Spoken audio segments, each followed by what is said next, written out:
গ্রামে বাস করত এক মা আর তার দুই ছেলে আকাশ ও রোহিত। অনেক কষ্টে তাদের দিন কাটছিল।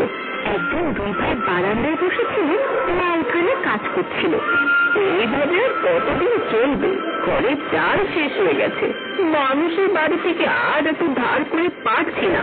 ওরা দুই ভাই থাকতে এইভাবে মানুষের কাছ থেকে ধার করে সংসার চালাতে হয়। মায়ের মুখে এই কথা শুনে দুই ভাই বারান্দায় বসে চিন্তা করতে লাগলো।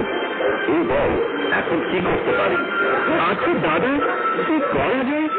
ছোট খুঁজে পাচ্ছি না। তুই একটু ভেবে দেখ, আমার মাথায় কিছুই আসছে না। তোর মাথায় তো গোবর ভরা, খাওয়া ছাড়া আর কিছু আসে না তোর মাথায়। আচ্ছা শোন, আমার মাথায় একটা বুদ্ধি এসেছে। আমাদের বাড়ির পাশে সে আবাদ জমি, ওইখানে ধান চাষ করা যায়। দাদা, এই জমিতে কি ফসল ফলাতে পারবো? চেষ্টা করলে সবই সম্ভব। চেষ্টা করবো। বাড়ি বসে থাকাচ্ছে একবার দেখি না কিছু হয় কিনা। আচ্ছা, তোরা দুই ভাই এই জমিতে ধানের চাষের কাজটা করতে পারিস।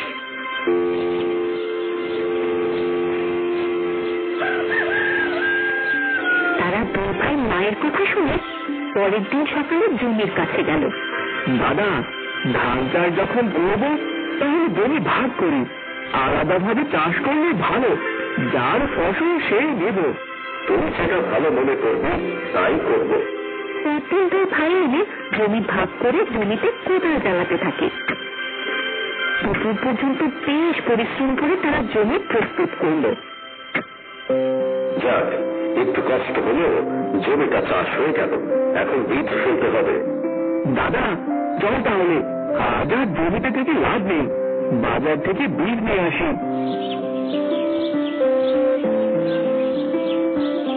পরদিন বিকেলে দুই ভাই জমির পাশে দাঁড়িয়ে আছে। জমিতে বীজ লাগানো হয়ে গেছে, তাই বেশ খুশি দুজনই। মনে হচ্ছে আমাদের আর দারিদ্রের জন্য কষ্ট পেতে হবে না।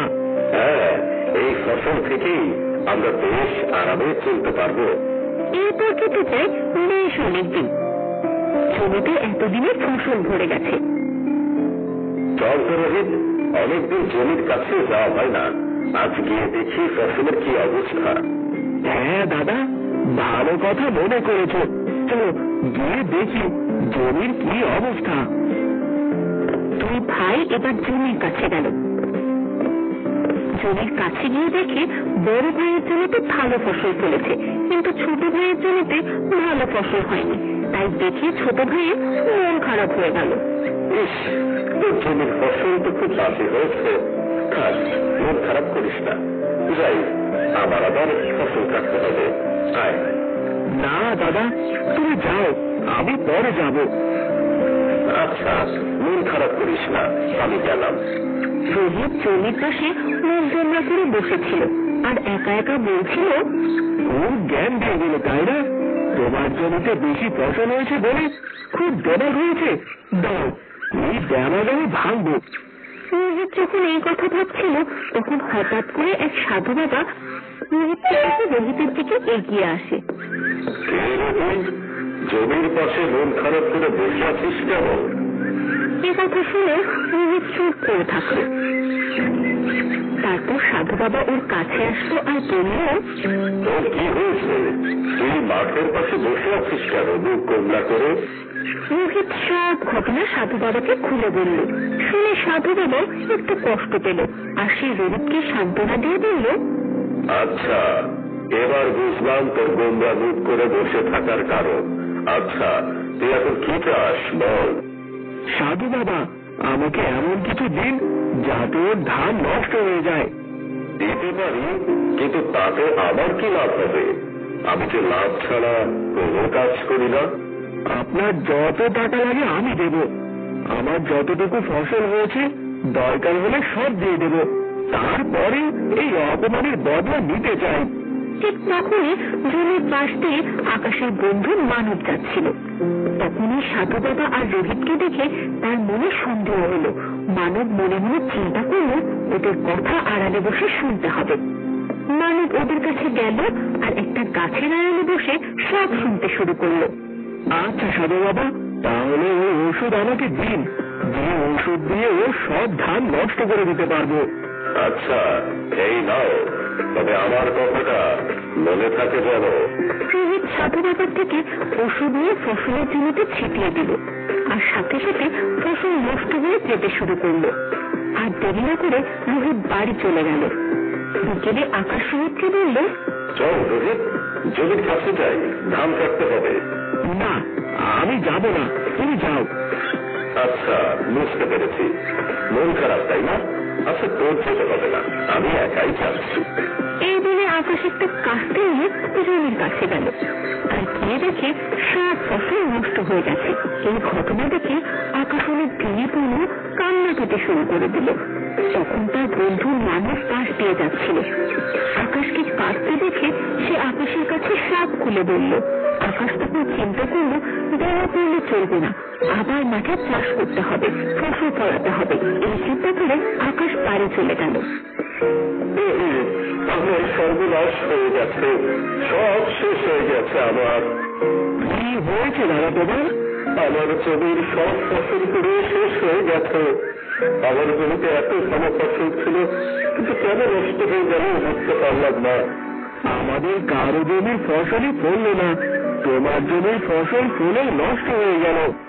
আমাদের জমে থাকলে চলবে না, এবার আমরা দুজনে একসাথে জমি চাষ করবো। হ্যাঁ, সেটাই ভালো হবে দাদা, একসাথে কষ্ট করে একসাথে জমিতে ফসল ফলাবো, এতে ফসল অনেক ভালো হবে মনে হচ্ছে। যে কথা সেই কাজ। পরদিন থেকে পুরো জমিতে আবার কোদাল চালাতে শুরু করে দিল। সারাদিন হাড় ভাঙে পরিশ্রম করে ওরা জমিটাকে আবার বীজ বপনের জন্য প্রস্তুত করল। রাতের বেলা আকাশ আর রোহিত খেতে বসেছে, আর পাশে বসে আছে ওদের মা। ওরা তো আগেও অনেক পরিশ্রম করলি, কিন্তু কোনো কাজ হলো না, এবং দুজনের এই ফসল নষ্ট হয়ে গেল। এবার আমরা একসাথে পরিশ্রম করে একসাথে ফসল ফলাবো। হ্যাঁ মা, এবার আমরা ফসলের গায়ে কোনো আঁচ লাগতে দেব না। এবার নিশ্চয়ই আমাদের দারিদ্রতা দূর হবে। তাই যেন হয় বাবা, ওদের পরিশ্রম আমি আর দেখতে পাচ্ছি না। এর বেশ কিছুদিন পরের কথা। সন্ধ্যাবেলা সাধু বাবা বনের ভিতর বসে আছেন, আর একা একা বলছেন, সেদিন সেই ছেলেটাকে আমি ফসল নষ্ট করার ওষুধ দিলাম, সে বলেছিল আমাকে ফসল দিবে, কিন্তু আজ পর্যন্ত তার কোনো খবর নেই। একবার আমাকে গিয়েই দেখতে হবে। সাধু বাবা সেই জমির উদ্দেশ্যে রওনা দিল। জমির কাছে এসে দেখে সে অবাক হয়ে গেল, পুরো জমির ফসলে পড়ে পড়ল। সাধু বাবার চোখ ছানা বড়া হয়ে গেল এত ফসল দেখে। তার মানে আমাকে ফসল না দিয়ে তো আমার ফসল ফলিয়েছে। এবার তো মনে হচ্ছে না যে ওরা আলাদাভাবে চাষ করেছে, হয়তো এবার দুজনে একসাথে চাষ করেছে। এবার যা করার আমাকে করতে হবে। এই রাতের আধারে আমি সব ফসল কেটে দিয়ে এই ওষুধ ফেলে দিয়ে যাব। সবাই ভাববে আগের মতোই ফসল নষ্ট হয়ে গেছে। যেমন ভাবা তেমনি কাজ। সাধু বাবা তার ঝোলা থেকে কাস্তে বের করল, আর জমিতে এনে কিছু সময়ের ভিতর সব ফসল কেটে তুলে ফেলল। তারপর তার হাতে থাকা ফসল নষ্ট করার ওষুধ জমিতে দিয়ে সব ফসল নিয়ে বনের দিকে চলে গেল। আমাকে ফসল না দেওয়ার ফলবার হাড়ে হাড়ে টের পাবে। একে অন্যকে দোষ দিয়ে দুই ভাইয়ের ভিতর দ্বন্দ্ব সৃষ্টি হয়ে যাবে। পরদিন খুব ভোরে রোহিত তার আকাশ জমির কাছে আসে। জমির অবস্থা দেখে তাদের মাথায় হাত চলে যায়। হায় হায়, এ তো আবার আগের মতো সব ফসল নষ্ট হয়ে গেল। আমাদের সব ফসল আবার শেষ হয়ে গেল, আমরা কিছু করতে পারলাম না। সৃষ্টিকর্তার কোন নির্মম বিচার। ঠিক তখন ছুটতে ছুটতে ওদের সামনে এসে হাজির হলো আকাশের বন্ধু মানব, আর ওদের সামনে এসে হাঁপাতে লাগলো। কি হয়েছে মানব, তুমি এরকম করে হাঁপাচ্ছিস কেন?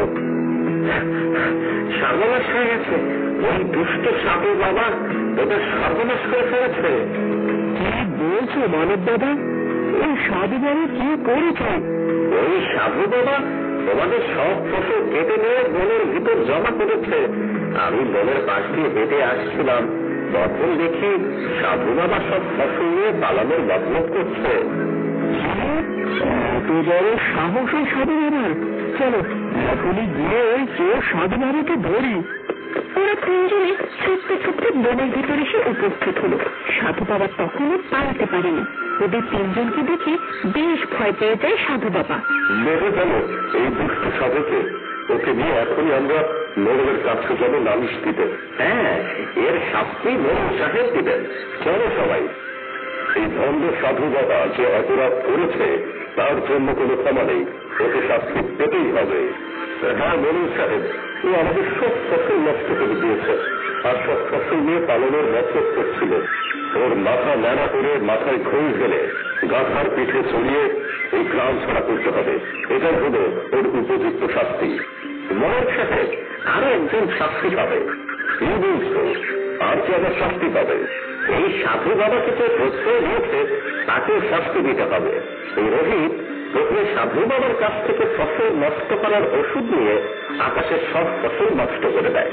এ তো আরো বড় অপরাধ, এর জন্য অবশ্যই শাস্তি পেতে হবে। হ্যাঁ মোড়ল সাহেব, আমি মস্ত বড় অপরাধ করে ফেলেছি, আমি স্বীকার করছি। এর শাস্তি স্বরূপ তুমি এবারের ফসলের কোনো অংশই পাবে না। যদি দয়া করে তোমার দাদা আকাশ তোমাকে কিছু ফসল দেয় তখনই পেতে পারো। তার করার কিছুই ছিল না, সে মোড়লের শাস্তি মাথা পেতে নিল। অন্যদিকে ভণ্ড সাধু বাবাকে মাথায় খোল ঢেলে গাধার পিঠে চড়িয়ে গ্রাম ছাড়া করা হলো। আকাশ আর রোহিত এরপর থেকে মিলেমিশে চাষাবাদ করে সুখে শান্তিতে দিন কাটাতে লাগলো।